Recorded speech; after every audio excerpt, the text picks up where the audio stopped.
¿Qué tal mis hermanos, mis hermanas? Realmente un gusto poder estar un día más por acá, que yo espero que este libro del Deuteronomio realmente esté siendo una nueva comprensión para cada uno de ustedes. Y hoy nos corresponde ir del capítulo 5 al capítulo 7. Y este es el capítulo 5 de los capítulos más memorables y el 6 también que vamos a encontrar en el libro de Deuteronomio. Porque el capítulo 5 nos inicia lo que vendría a ser el segundo gran discurso de Moisés en Deuteronomio. El primer gran discurso comenzó en el capítulo 1, cuando Moisés hizo todo este repaso histórico desde que habían salido de Egipto, habían llegado a Sinaí y de Sinaí se habían movido hasta llegar a esa zona al este de el Jordán, donde ellos se encontraban en la llanura de Moab. Y fue 4 capítulos, pero realmente en cuanto a la narrativa se estaban completando los 38 años en que ellos estuvieron marchando y deambulando en el desierto. Entonces a partir de acá el capítulo 5 nos introduce el segundo gran discurso de Moisés, que va a comenzar por el núcleo, el fundamento, la parte más importante de la ley recibida por Dios por medio de Moisés hacia el pueblo de Israel. Es lo que conocemos como el decálogo, que es una palabra un poquito más técnica para referirse a los 10 mandamientos. Y algo muy importante que se dice aquí en el inicio de este capítulo 5 es el recordatorio que Moisés le hace al pueblo de que el pacto no era solamente con sus padres, no era solamente con los antepasados, los que salieron de Egipto, los que estuvieron en Sinaí cuando Dios se manifestó en la cumbre del monte. No, no, el pacto es para hoy, para ustedes también, para esa nueva generación. Son palabras que impactan.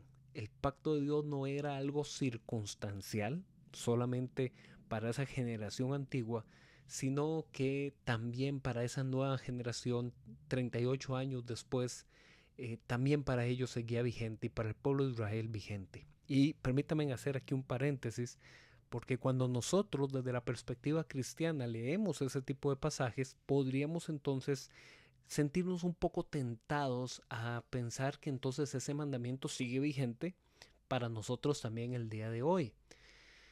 Recordemos que el pueblo cristiano ahora vive en una relación para con Dios bajo un nuevo pacto. ¿Cuál es la diferencia? De que en el nuevo pacto la mediación es por medio de Jesús. Jesús fue el que dijo, yo soy el camino, la verdad y la vida. Nadie llega al Padre si no es por medio de mí. Así es que el nuevo pacto cristiano es el pacto donde Jesús es el que reconcilia a Dios con el mundo. Es Jesús el que permite que en la unión con Él, en la unión espiritual con Él, podamos tener comunión con Dios, perdón de Dios y lo más importante, que podamos obtener una relación de padre e hijo para con Dios. Entonces, antes de cerrar este paréntesis, cuando leemos este tipo de cosas tenemos que tener en cuenta, ok, esto es un código real, perdón, para el pueblo de Israel, pero para nosotros es una referencia que nos permite entender la sabiduría de Dios, la santidad de Dios, el propósito de Dios para con Israel, pero hermanos y hermanas, nosotros no estamos obligados por ley a cumplir las leyes sociales, civiles, ceremoniales, sacrificios, fiestas, todo lo que vamos a estar leyendo de aquí hasta el capítulo 26. Eso era para un pueblo como el de Israel en la antigüedad. Nosotros vivimos bajo un código que es el código de la ley de Jesús, amar a Dios sobre todas las cosas y también amar al prójimo como a sí mismo. ¿Eso significa que los 10 mandamientos para nosotros no sirven de nada? No es eso lo que significa. Lo que significa es que nosotros tenemos que encontrar en los 10 mandamientos justicia y sabiduría. Nos permiten entender cómo relacionarnos mejor con Dios y cómo relacionarnos mejor con el prójimo.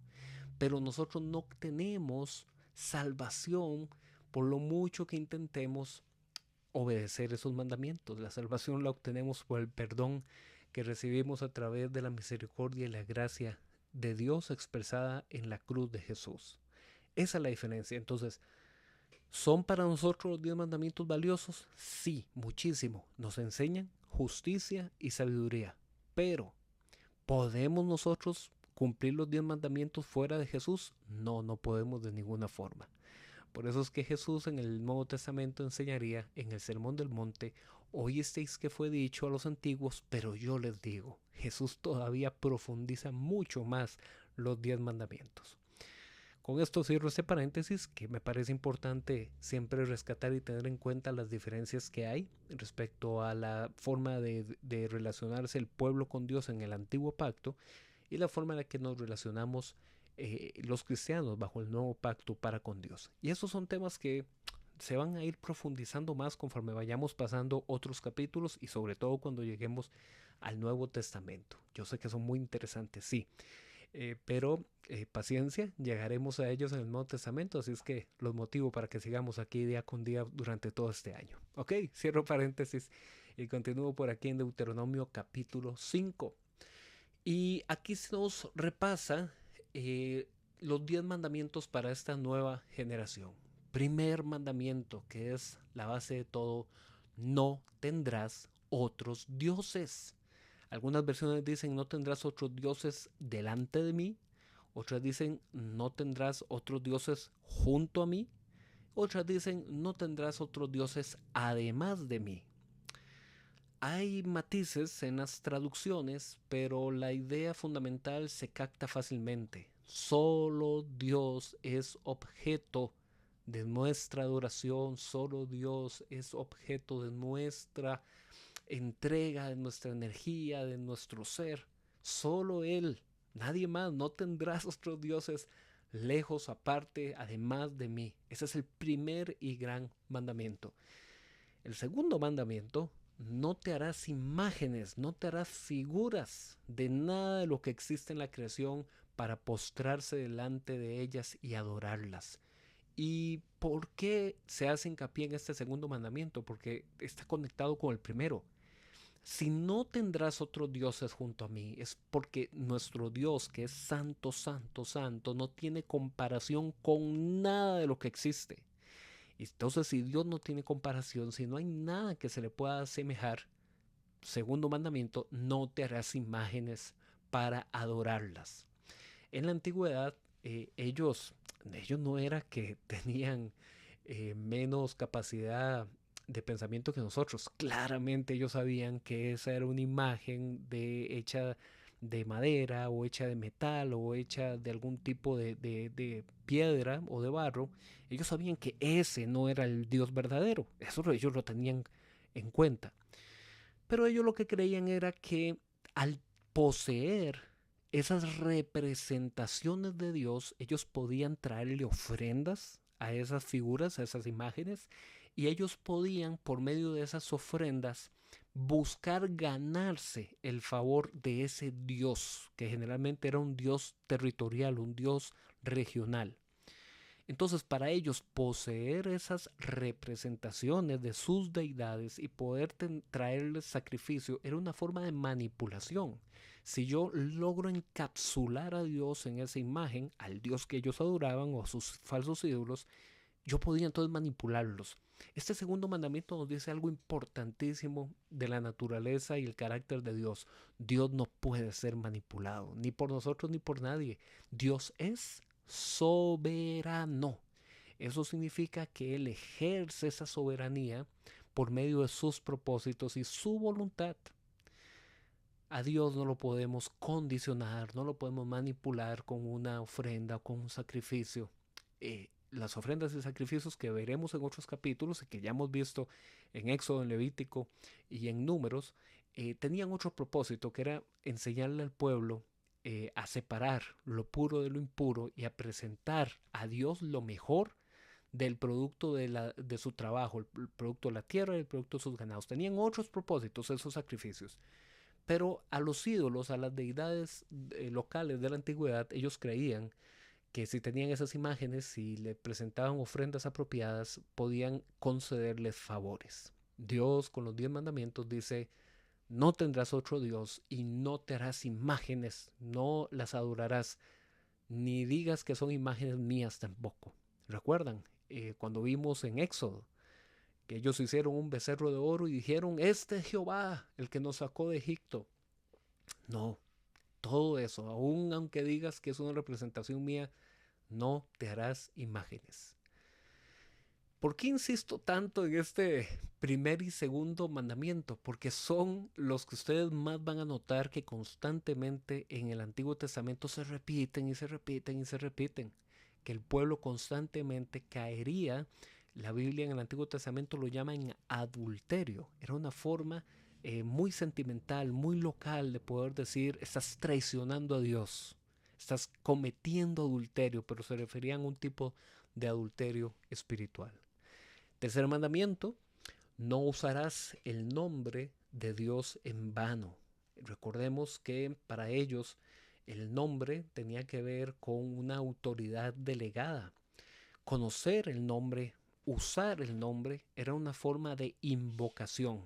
Entonces, si yo conocía las palabras apropiadas para convocar que Dios venga y se manifieste, eso era una forma en la que ellos podían estar cayendo en una forma también de superstición.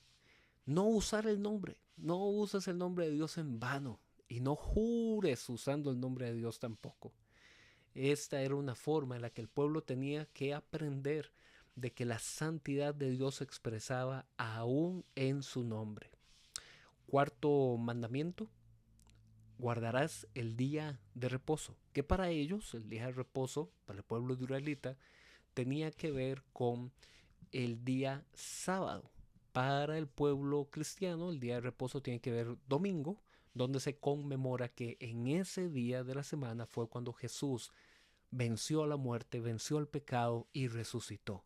Y con eso se confirmó su nuevo pacto. Por eso es que el pueblo cristiano conmemora el domingo como el día de reposo, el día dedicado al Señor. Por otro lado, tenemos el quinto mandamiento, honra a tu padre y a tu madre. Sexto mandamiento, no mates. Séptimo mandamiento, no cometas adulterio. Octavo mandamiento, no robes. Noveno mandamiento, no dar falso testimonio contra el prójimo, que en algunas tradiciones se ha interpretado como no mentir, pero no es exactamente lo mismo el no mentir a propiamente lo que dice la Biblia, no dar falso testimonio. Y finalmente el decálogo, no codiciar ninguna de las posesiones del prójimo. Con todo esto, en este capítulo se repasa el acontecimiento de lo que fue la manifestación de Dios en el monte Horeb, cuando el pueblo prefirió apartarse de la voz de Dios y de la columna de fuego por temor a morir, porque ellos tenían la creencia en la antigüedad de que aquel que viera a Dios irreversiblemente iba a morir. Entonces le dicen a Moisés, no, sé tú el que escuches las palabras de Dios y nos las digas a nosotros. Y con esto entonces Moisés se convirtió en el intermediario de la ley. Deuteronomio capítulo 6. Wow, también un capítulo para repasar, para subrayar, para meditar mucho en él. Un capítulo donde se comienza hablando de que estos son los mandamientos, los estatutos y las leyes que Dios nos ha dado. Vemos que usa esta terminología mixta. La ley no es una sola, no tiene un mismo matiz. Hay mandamientos, hay estatutos, hay leyes. Y en otros versículos también nos hablará de mandamientos, estatutos, decretos y leyes. ¿Qué era la intención de esto? De que el pueblo supiera diferenciar de que en realidad la ley no es de un solo tipo, sino que es todo un código legal. Cuando nosotros aún en la actualidad leemos un reglamento, leemos una constitución, hay capítulos, hay temas, hay secciones. También aquí la ley de Dios tiene formas diferentes de manifestar cuáles son los mandamientos, estatutos, decretos y leyes que Dios ha mandado. Los mandamientos que Dios le ha dado a Israel son para ser enseñados de generación en generación. Son para que la gente los escuche y aprendan a temer a Dios. Y temer a Dios no es sinónimo de miedo, de pánico. Temer a Dios es reconocer su señorío, reconocer que Él es el que manda, reconocer que de su mano vienen todos los dones que tenemos en esta vida. La ley nos permite aprender a temer a Dios para gozar de la tierra y para tener largura de días. En Deuteronomio capítulo 6, versículo 4 viene uno de los versículos más importantes y famosos del Antiguo Testamento. Tanto así que por la primera palabra con la que inicia este versículo se le ha identificado como el Shema. Shema es la primera palabra que aparece ahí. En algunas versiones dice oye y en otras dice escucha. Escucha. Estas son las palabras que Dios ha mandado. Oye, pon mucha atención. Esto es lo que Dios manda. Eso es lo que significa el Shema. Escucha, Israel, escucha.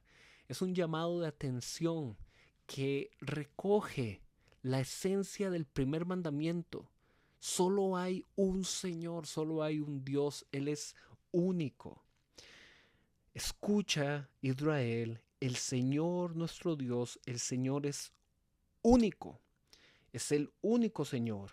Ama al Señor tu Dios con todo tu corazón, con toda tu alma y con todas tus fuerzas. Si ese versículo le suena familiar, es porque Jesús lo usó. Vemos en Mateo y vemos en Lucas que a Jesús le preguntaron, maestro, ¿cuál es el mayor mandamiento de la ley? Y Jesús usó frases de aquí, frases de Deuteronomio capítulo 6 del Shema.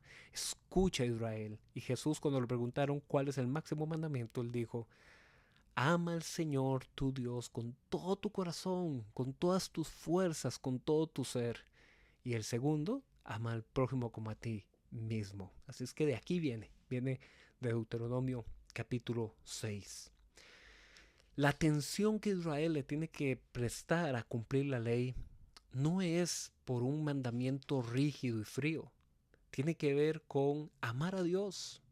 Escucha, Israel, ama al Señor con todo tu ser, con todo tu corazón. Eso significa mostrar un amor completo en todas las áreas de la vida, es decir, un amor íntegro que debe centrarse en servirlo a Él para gozar de las bendiciones de la tierra que ellos iban a poseer. Ahora bien, también se dice, graba estas palabras en tu corazón. Es una forma muy bonita, ¿no? Muy poética de decir que la ley, es decir, estas palabras, deben tener una prioridad en nuestro pensamiento y en nuestras obras. No es algo para pensar solamente un domingo o un sábado, sino que graba estas palabras en tu corazón. Medita en ellas de noche y de día. Habla de ellas, piensa en ellas al salir, al entrar, en la calle, en el camino, en la casa, en todo tiempo. En la Biblia, muy importante esto, que dice, graba estas palabras en tu corazón. La palabra corazón en la Biblia no es algo sentimental, sino que, como ya lo hemos dicho anteriormente, el corazón es una forma poética de referirse al ser interior, a ese lugar propio, interior de cada quien, donde se encuentran los pensamientos, las emociones y la voluntad. Todo lo que nosotros usamos para pensar y tomar decisiones, ese es el corazón. Dice también en este capítulo, en el futuro, en las otras generaciones, cuando tus hijos te pregunten, ¿qué les dirás? Los israelitas tenían un deber que era pasar de generación en generación los grandes hechos de lo que Dios había hecho a su favor. La idea era que en una futura generación nunca se olviden lo que Dios había hecho para sacarlos de Egipto y para darles una tierra en Canaán. Y también se incluyen aquí, en este capítulo 6 de Deuteronomio, frases como Deuteronomio capítulo 6, versículo 13, teme al Señor tu Dios, solamente a Él servirás. O Deuteronomio 6:16, no pongas a prueba al Señor tu Dios. Si esas frases le suenan familiares es porque Jesús las usaría en Mateo capítulo 4, justamente para el episodio de las tentaciones en el desierto. Por eso les decía, ese capítulo 6 de Deuteronomio se las trae, es sumamente célebre. Y bueno, para finalizar por hoy en Deuteronomio capítulo 7, se hace un repaso de los nombres de las 7 naciones que ocupan en ese momento la tierra cananea y que llegarán a ser expulsadas. ¿Por qué? Porque Israel no debe aliarse con esas naciones ni adoptar sus ídolos. Debe destruir todos los altares de esas naciones y figuras para que no les sean tropiezo y no se encienda la ira de Dios contra ellos. Pero se introduce aquí también una idea muy interesante. Dice que Dios no va a destruir a la vez, de un solo momento, a todas esas naciones, sino que los expulsará poco a poco para que la tierra no quede sola y no se llene de animales salvajes. ¿Por qué el Señor había elegido a Israel? No porque fuera el más grande ni porque fuera el más poderoso. Los eligió en misericordia, en amor. Vemos desde aquí la gracia de Dios. ¿Y por qué ahora Dios estaba sacando de esta tierra a esas naciones cananeas? Porque esas naciones se habían corrompido en su maldad y en su idolatría. Así es que, bueno, por hoy finalizamos de esta forma. Como les dije, es una sección sumamente importante donde encontramos el núcleo de la ley expresada en los 10 mandamientos y también donde encontramos el Shema, el escucha Israel, y espero que también sea un llamado para nosotros en la actualidad. Nos vemos mañana.